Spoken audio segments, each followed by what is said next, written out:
welcome to the Capcom podcast. I'm Amanda Fries.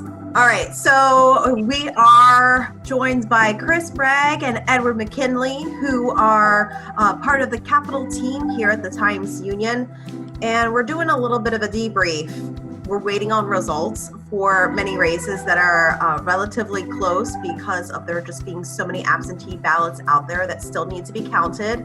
However, there certainly are some races that appear to be shaping up for Republicans, which wasn't initially anticipated. And you had the Republican committee chair, Nick Langworthy, as well as Senate Minority Leader Rob Ortt, talking about how the Democrats were really confident that they were going to get this supermajority, and it didn't happen. Ed, I know you've done a lot of coverage when it comes to the supermajority here in the Senate that the Democrats were looking at. What are your thoughts here? Is there any opportunity for them to pull out a supermajority, or, are they looking at, maybe a couple of new seats, but that's about it? So never say never. There's a lot of absentee ballots, hundreds of thousands across the state that haven't been counted yet. And it's possible, even probable in some of the races, that that's going to be enough to overcome the vote count that the Republicans opened up a lead in on Election Day. But in a lot of the races, the Republicans really seem to run ahead of where they thought they would be. And I think that the story in New York is pretty much the same as the story that we're seeing nationwide, which is that Democrats didn't have the big night that they were really hoping for, and that many of them were expecting or thinking was a real possibility. And that the narrative could shift as some of the absentee ballots come in, but as it stands now, it doesn't look likely that they're going to take a supermajority this year. Chris, what have you seen when it comes to the election results that are coming in? I know that you've checked on some of the local board of elections and the results that they've posted to kind of get a better understanding of some of these Senate races and where things are at. As Ed mentioned, the narrative was that the Democrats might even be able to pick up 2 seats to go from 40 to 42 and have a supermajority. You have to remember that 2018, when Democrats went from having, I think, 31 seats and being in the minority to having 40 seats, was a huge gain. That was 9 seats during a year when Donald Trump wasn't at the top of the ticket. So there was a lot of Democratic enthusiasm against Trump, but not Trump voters coming out solely for him like some of them do. So it was actually maybe in some ways unrealistic that they were going to go up to 42 seats when you think about it now with the strength of Trump. But, in any case, it was kind of strange where Democrats did well and Democrats did poorly. On Long Island, Democrats seem to perhaps have lost 3 of the seats that they picked up in 2018. 2 of those races are still really close. So we'll have to see how the absentee ballots come out. In the Hudson Valley, they might lose a seat. In Westchester, the former county executive Rob Astorino is ahead. And in Southern Brookings, Andrew Gennardis, who was also a 2018 winner over a longtime incumbent, Marty Golden, looks like he could lose. But all those, with Democrats expected to do well on absentee ballots, could be in play still for Democrats. But then they won probably 3 seats upstate, 2 in the Rochester area, and 1 that was held by a Republican also in Western New York. So it's kind of shifting from Democratic power downstate on Long Island up to upstate, where Democrats previously only had a single state senator. So that could be a change in how they do policy when they get back in January. And just to piggyback off what Chris said, by virtue of the fact that the Democrats had such a big night in 2018 to take so many seats, and they had such a wide majority, the way the system is structured is just that when you have that many seats, you go into the election with a disadvantage to gain more seats because you have to defend so many more seats than your opponents did. So the Republicans look to be in a position that they might actually pick up a few seats this cycle. And that's largely going to be on the strength of taking back seats that the Democrats have won in recent years. And for many, many years, from the early 20th century to like 2008, Republicans kind of had a stranglehold in the state Senate. So the fact that the Democrats, even after a night that we're basically describing as a tough night for them, where things didn't go their way, but they're still holding on to a sizable majority. If you'd asked somebody about that, 20 years ago, they would have said that's unbelievable that they even have a majority at all. One thing that's been interesting about the 2018 elections, which, as you know, because of what Ed mentioned about Republicans having held the majority for so long, is that the special interest groups in Albany, like the kinds of groups that are transactional and really don't care which party is in the majority, that just want to pick the winner, those groups for the first time really were all on the Senate Democrats side, like the real estate industry in New York City that's always given millions of dollars to help the Senate Republicans, only went for the Senate Democrats and actually lost the races that they tried to get into. Charter school supporters, always with the Senate Republicans, millions of dollars. This year only helped Senate Democrats. And those were on the races on Long Island where Democrats didn't do so well. So, it's just like a lot of interests were stacked against the Republicans. And I don't know if those groups actually ended up making smart bets or not. We'll see. It was all flipped upside down as opposed to how it usually has been. One of the big questions to answer here, too, is what does this mean practically in terms of how the legislation might shape out next session? And I think that the interesting thing to see will be what the appetite will be in the legislature to stand up to Cuomo next session. I think that if they had taken a supermajority, there would have been conversations that would have been had about, okay, the Assembly is a supermajority, the Senate is a supermajority. Now we can, in theory, do what we want, even if Cuomo doesn't agree with us. And now those conversations won't be forced by nature of the fact that they have a power that they didn't have before. But it'll be interesting to see to what degree those conversations are still had. And also to keep in mind, especially on Long Island and downstate, Republicans are really kind of crediting some of the civil unrest that we've seen in cities, particularly New York City, but across New York as well as in cities in other states, along with bail and discovery reforms that were passed earlier this year, and then saw some changes in the budget in April.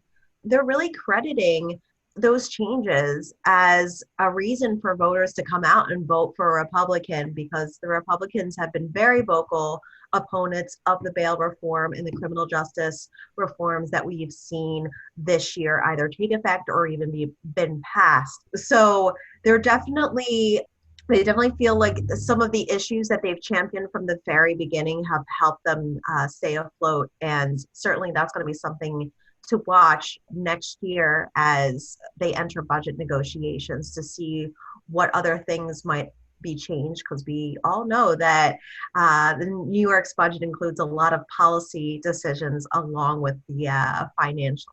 On that point you make, Mandy, about criminal justice reform and bail reform and things like that being an advantage to the Senate Republicans, the reason they were able to get that message out so much was because of this $4 million plus spent by Ron Lauder, the cosmetics heir to the Estee Lauder fortune. I don't know about you guys, but I found this conspiracy theory that was in a few articles about Ron Lauder being in cahoots with Cuomo to try to prevent the Senate Democrats from having the supermajority really interesting.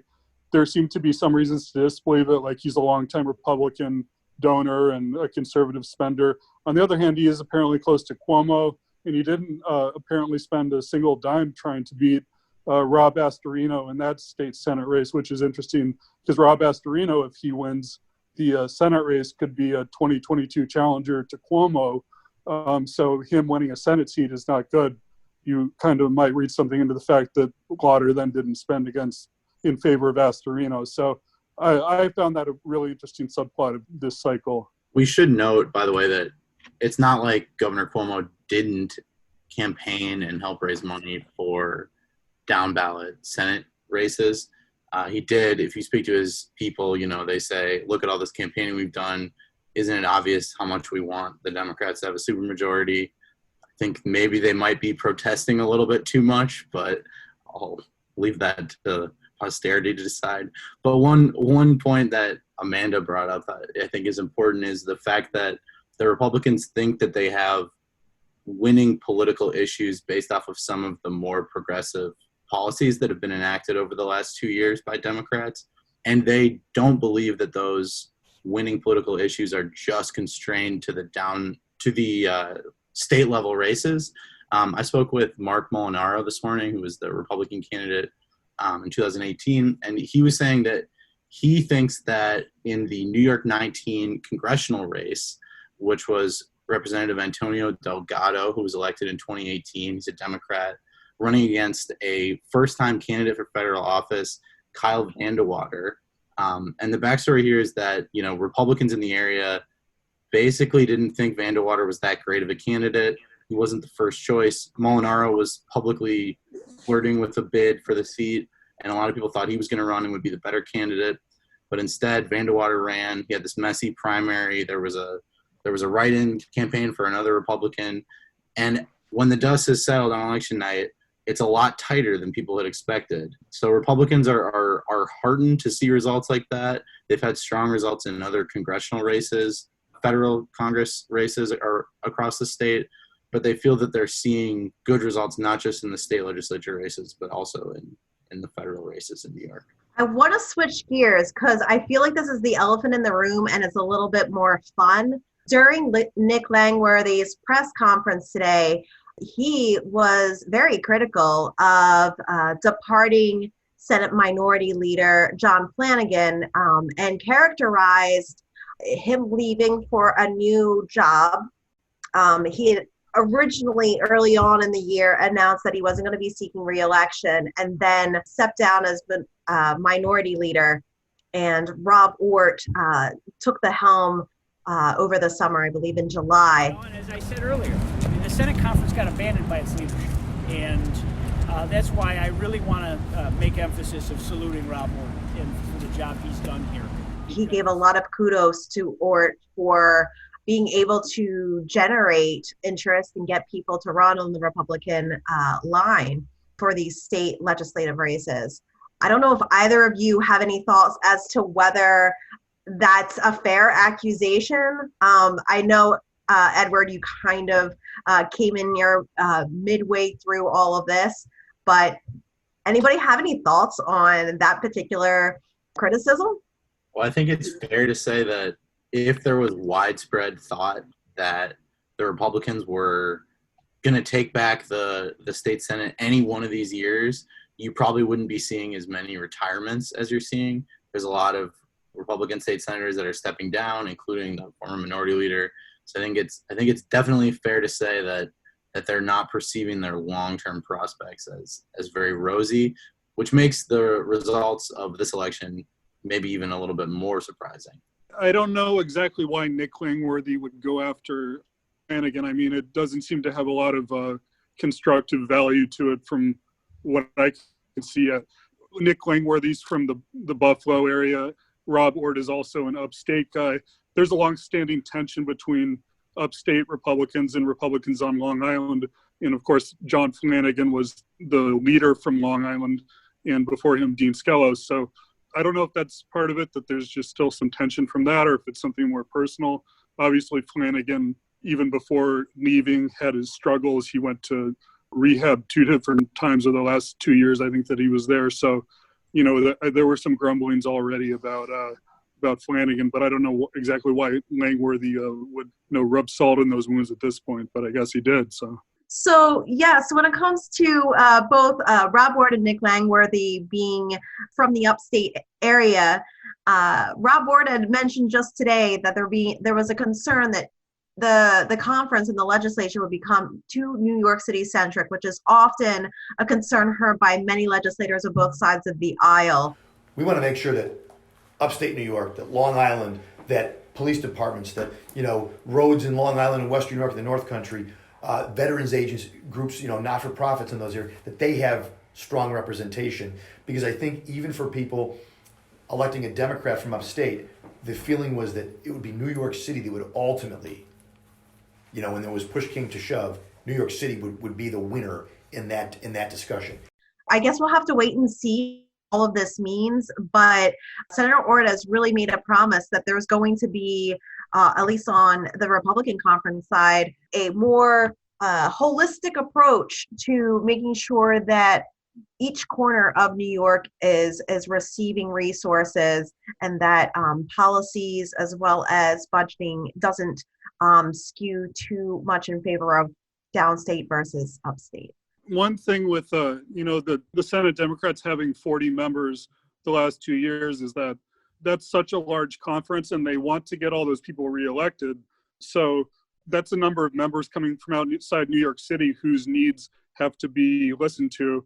And so, if there's actually fewer members in the Senate Democratic Conference and you get rid of a few people from Long Island and other swing seats, does that make the conference pay more attention to New York City and less attention to the rest of the parts of the state if there's not, members that they have to worry about on Long Island or, the Hudson Valley?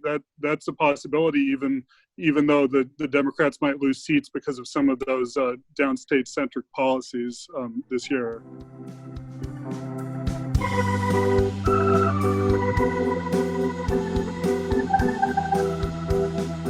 Well, thank you, everyone, for tuning in to this Capitol Confidential podcast, a special edition on kind of debriefing you on elections.